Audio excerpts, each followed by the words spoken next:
Hello mga brother, okay. We are here at Sibagat, Agusan del Norte.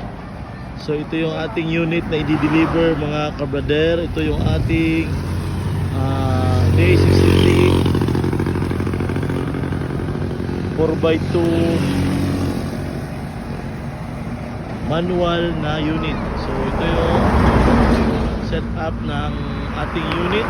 So naka bumper guard na po siya mga kabrader. So may transformer po, emblem letter, and then yun po, naka brand new mags po siya mga brother. Medyo madumi po kasi galing kaming Davao 12:30. So nandito kami sa Sibagat. So 5:39 nandito na po dito. So 5 hours na yung biyahe namin. So tested po yung ating unit mga kabrader. Yan po yung ating unit. Yan po yung ating unit. So yan po, kasama na po yung upuan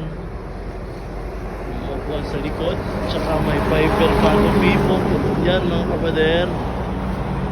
So yan po yung loob niya, yan. So naka Android na po siya, Android 9-inch stereo.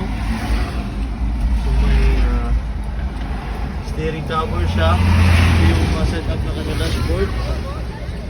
So yan po ang kanyang upholstery, buttons po ang kanyang taas. So i-deliver po namin ito sa Surigao del Norte, sa Tubod. So ito yung kanyang unit mga kabrader. Okay, thank you for watching. Bye!